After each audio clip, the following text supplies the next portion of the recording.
Hello, everyone. Welcome to Grid Tonight, your weekly motorsports news program. I'm Cubby Lambert from the Podium Finish, and with me, our supercars expert, Adam Lemeries, ending our special week-long coverage of Indy 500 practice this evening. On the agenda tonight, we have highlights from Fast Friday at Indy, supercar star Shane Van Gisbergen thinking about getting to rally racing, and a special surprise from the Supercar Racing Experience SRX series, co-owned by Tony Stewart and Ray Evernham. But first, let's kick off things with Fast Friday.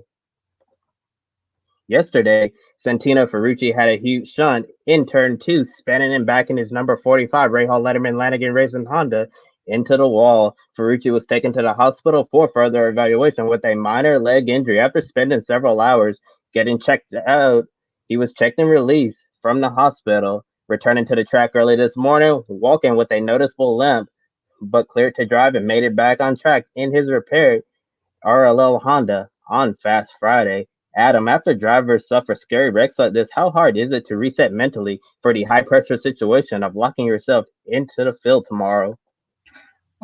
It's a very hard situation.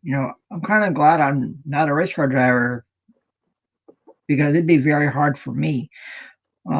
He's going. I mean, it could happen again tomorrow. Um, but I'm happy to see Santino Ferrucci back on the track today, and I believe he will have a.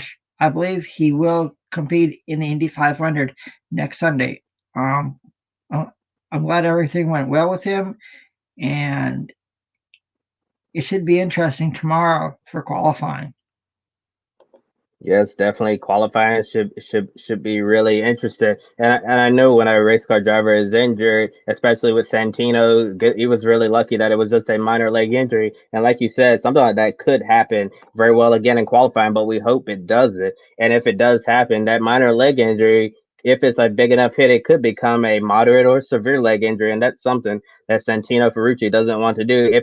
If we were racing at a road course like the Indy road course, it might be a little difficult for Santino in that left leg because you're hitting the gas and you're braking, hitting the gas and you're braking. But luckily, Indy, you're flat out, or at least try to stay flat out for all four laps. So he's not really using that left leg, and I think that's certainly going to work to his advantage here. And overall, it's good to see Santino doing well, racing again after that crash. Hopefully, the last big shot we'll see in the month of May.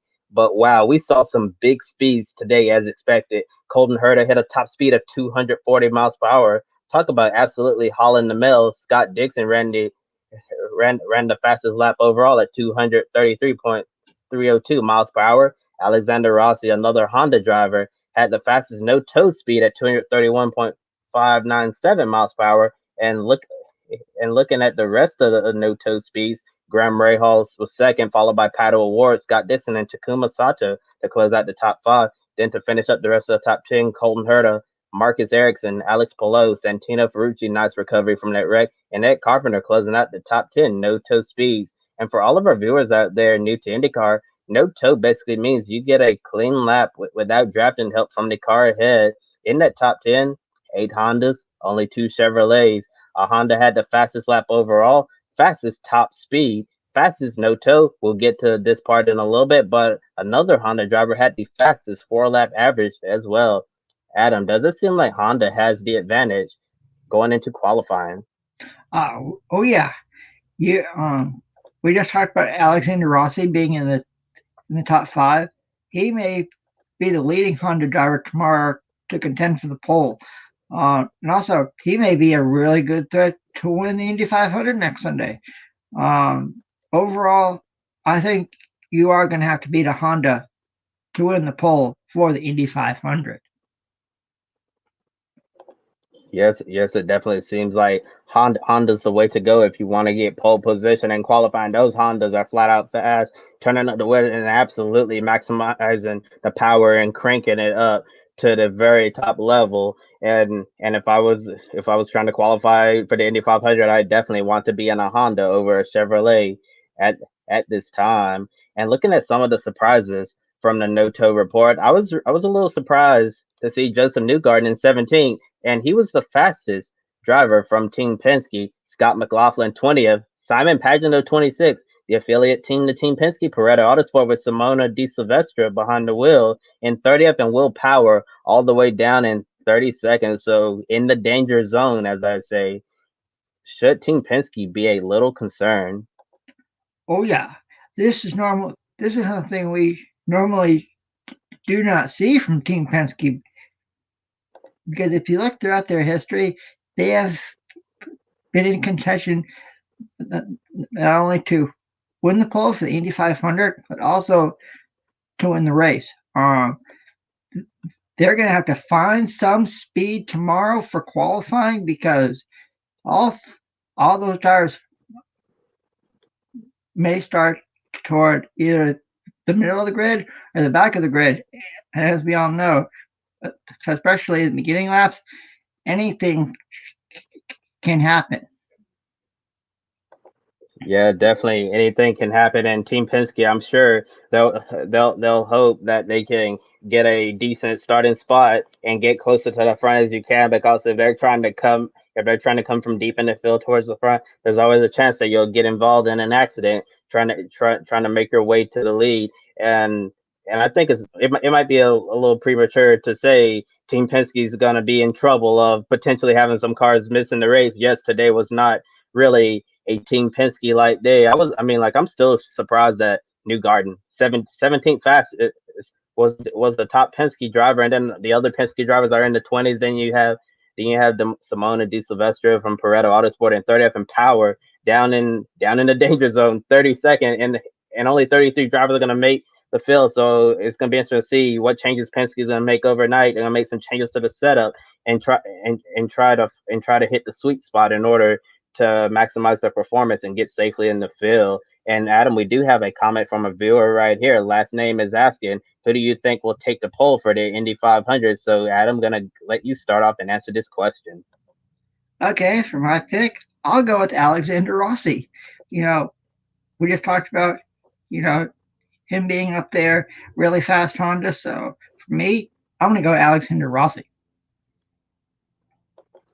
Yeah, yeah, and two minds think alike. I was also going to pick Alexander Rossi to win the pole. It seems like his number 27 Andretti Autosport Honda is all dialed in, clicking on all cylinders, and they've really unlocked a great setup on that Andretti Honda. And going back to concerns, yes, there might be a little concerns in the Team Penske camp tonight, and other teams that might be even more concerned. Top Gun Racing, the brand new team to the IndyCar series, Carlin Racing with Max Chilton behind the wheel, and maybe a couple of entries from AJ Ford Racing. RC Anderson from Top Gun and Charlie Kimball from Ford were the two slowest drivers today. Another Ford driver, Sebastian Bourdais, 31st, but they have something to smile about. Dalton Kellett up in 19. Really good speed there to lock it in the field. Max Chilton was the third slowest no-two on Sunday. Two drivers will get bumped from the field after the last row shootout. When predicting which two drivers won't make the show, do you think it'll come from Top Gun, Carlin, Floyd, or could we be in for a bump day shocker? I believe it's going to. I believe it'll be. I believe it will be from Top Gun Racing. RC Anderson really hasn't been very strong this week. So for me, that's one driver I think will be bumped out of the Indy 500. Yes, yes, I think certainly Top Gun Racing. I mean, they all knew that coming into the sport as a brand new IndyCar team trying to make their IndyCar debut, it would be a tall order to get the car competitive and into the field. And I think that their goal right now is just to safely get into the field of 33. And based on all of the speeds that we've seen, it seems like they're certainly in trouble, and they're gonna have to try to unlock some more speed in that car fast if they want to be a part of the field of 33. So I certainly think that Top Gun could potentially be in the danger zone of getting bumped. And Carl and Max Chilton, they'll certainly want to make improvements as well. And AJ Foyt Racing, I think they can at least smile a little bit because Dalton Kellett was up in 19th today. Maybe the others board A Kimball, they can go to Dalton Kellett and figure out what's going on with that team. So maybe they can try something on their car to make sure that they can safely get into the field. But imagine if we have another bump day shocker. I'll never forget that day when Kyle Kaiser from the small team of Juncos Racing knocked out McLaren Racing and Fernando Alonso from the Indy 500. I think that is certainly one of the most memorable moments in bump day history at the Indianapolis Motor Speedway. Now the best four lap averages: Marcus Ericsson from Chip Ganassi Racing on top with a four lap average speed of 231.950 miles per hour. Colton Herta was second. Pato Award in third. Alexander Rossi fourth. A great run from Stephen Wilson in fifth. Sixth was Takuma Sato. Seventh, Ed Carpenter. Santino Ferrucci in eighth. And Ed Jones in ninth. After qualifying tomorrow, 9 drivers with the fast four lap averages will advance to the Sunday qualifying session. The Fast Nine has shot to fight for pole position on a front row starting spot in the 105th running of the Indy 500. In today's top nine fastest four lap averages, he has 7 Hondas, 2 Chevrolets. And I know we kind of already answered this question, Adam, but do you expect the pole setter to be one of those 9 drivers? And do you think it's going to be a Honda or a Chevrolet? I believe it will be a Honda to win the pole. Overall, those speeds were really good, and I wouldn't be surprised if, like we just talked about, Alexander Rossi to win the pole, and I believe that he will. He's been really fast all this week, so if he didn't win the pole, it'd be a real shocker to me.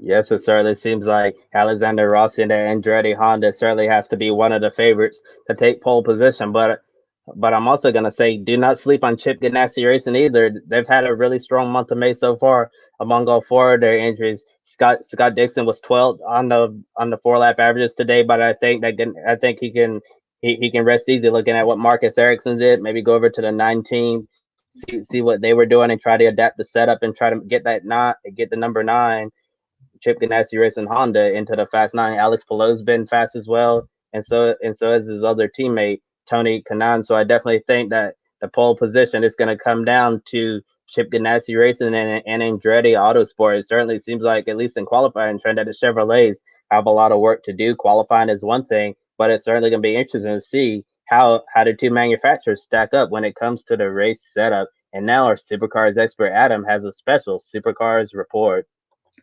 Thanks, Cubby. Repco Supercars Championship star Shane Van Gisbergen is thinking about competing in the Australian Rally Championship. He plans to attend Rally Queensland this weekend in order to see if this is something he wants to do down the road. SVG has had a history of trying out other disciplines of motorsports outside of supercars. Experience in GT3 cars, competed in events like the Rolex 24 Daytona, the 12 Hours of Bathurst, and the 24 Hours of Spa. Also, he has done some single seaters in dirt racing too down under. Now, he might be on the verge of adding rallying to his resume. SVG is very familiar with the rally world because his father used to be a part of the discipline. On an episode of Drive Talk, Enforcer and the Dude, former supercars drivers Russell Ingall and Paul Morris discussed the possibility of Van Gisbergen making a NASCAR start later in his career. SVG responded that he would love to give NASCAR a shot on a road course, but brought up the equipment determining how well you can run. He said you have to be in a good car to do it properly. While he doesn't see himself switching to NASCAR full time like Marcus Ambrose, he would be interested in a one off drive. Noting the big horsepower, low grip, not much aero on road courses. Fellow countryman James Small is currently the crew chief for Martin Truex Jr. in the NASCAR Cup Series. Kobe, do you think Shane Van Gisbergen would be good if he switched over to NASCAR for at least a one race opportunity? Yes, Adam. I think it would be a lot of fun for everyone to see Shane Van Gisbergen to come over here and do a one off on a NASCAR road course. And he did bring up a good point in his answer when Van Gisbergen was saying, talking about the equipment being a big factor in how well you can run. I'm sure a lot of people would not want to see Shane Van Gisbergen to get in a car that typically runs outside the top 30 and to see all that, as I hate to say it this way, but to see all that talent go to waste on a car that's not that good. And if Shane Van Gisbergen were to try to make a one-off in NASCAR, I think it would be really beneficial to see him in at least a mid-pack car, or even a front-running car. James Small, you mentioned his countryman, crew chief for Martin Truex Jr., Joe Gibbs Racing in the Cup Series, and yes, there might not be room for Shane Van Gisbergen to be in a competitive Cup ride, but JGR also has an Xfinity program, and maybe if all the stars align, could we see Shane Van Gisbergen do a one-off road course start with Joe Gibbs Racing?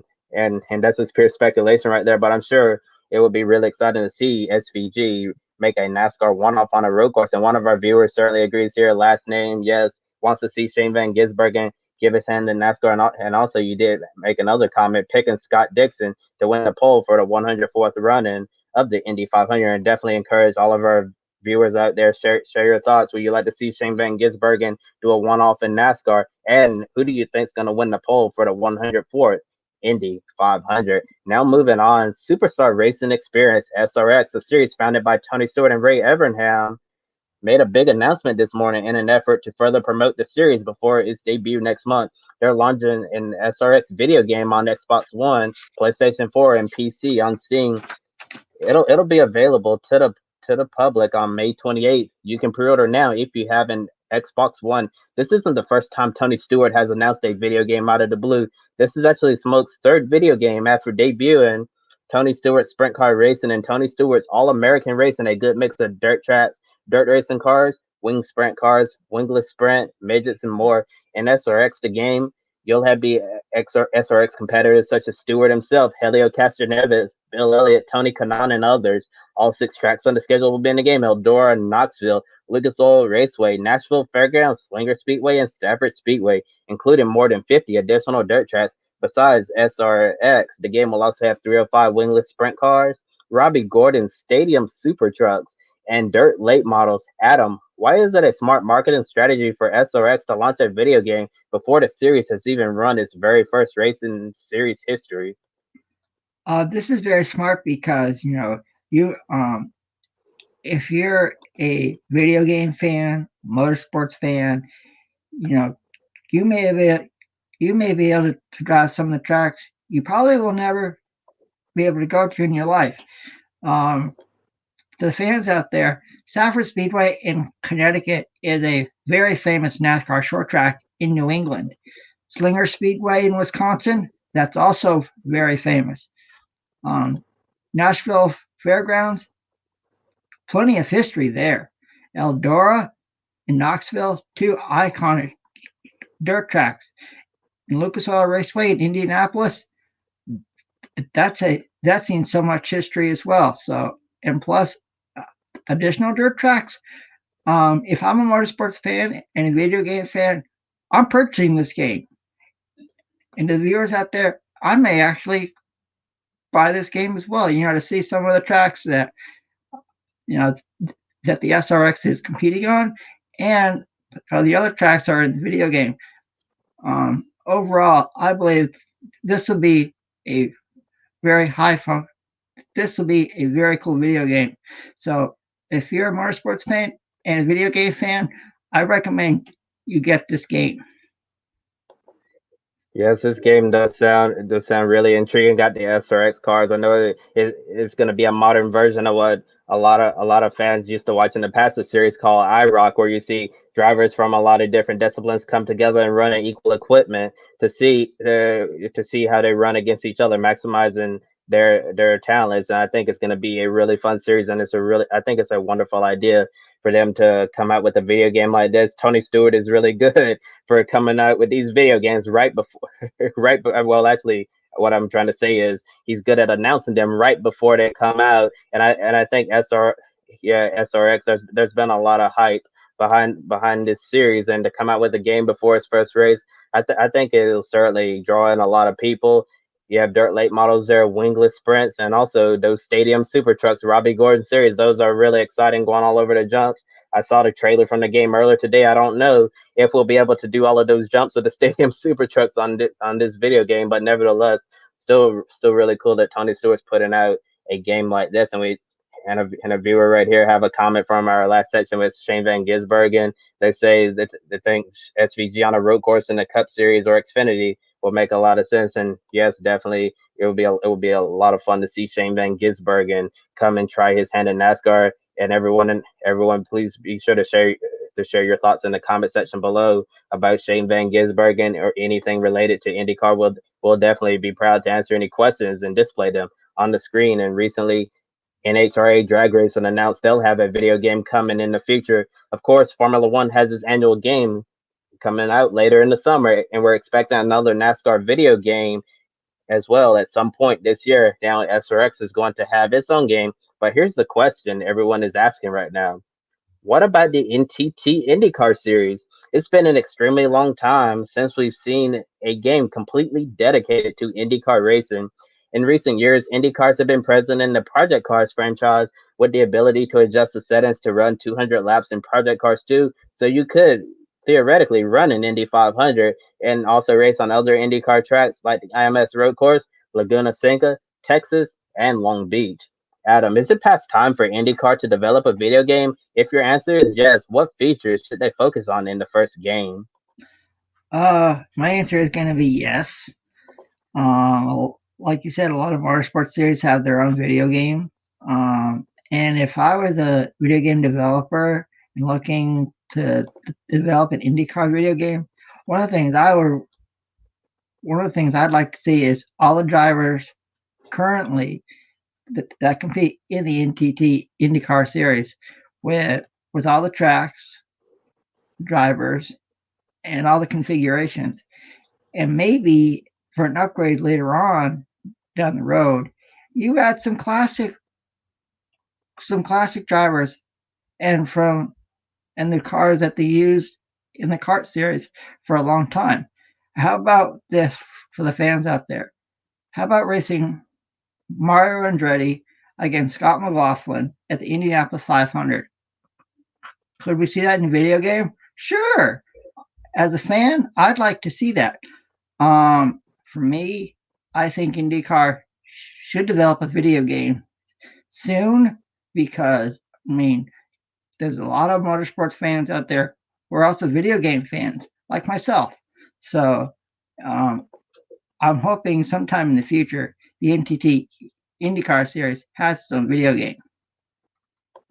Yes, and as you saw right there on the screen, a viewer said that Motorsports Games said a while ago that they were planning to develop one, but we haven't heard any updates on that, and that's absolutely correct. I do remember saying that a potential IndyCar video game could be on the works, but we haven't heard any updates in a long time. And for all of the racing video game lovers out there, we can only hope that they're continuing to develop this idea behind the scenes, and hopefully the idea isn't dead because I do think it's really time for IndyCar to have a video game of its own. I think the first game needs to just be simple, like Adam said, have all of the current NTT IndyCar series drivers on there. Maybe add some of the Indy 500 drivers as well, or like speaking hypothetically, a road course, street course driver like Roman Grosjean and Jimmy Johnson as well in the game. Yeah, make sure you have all of those drivers in there, all of the current tracks in the IndyCar series, and I think an Indy 500 only mode would be a lot of fun as well, where you can go through qualifying with all of the cars on the track, and also have bump day qualifying as well in order to get over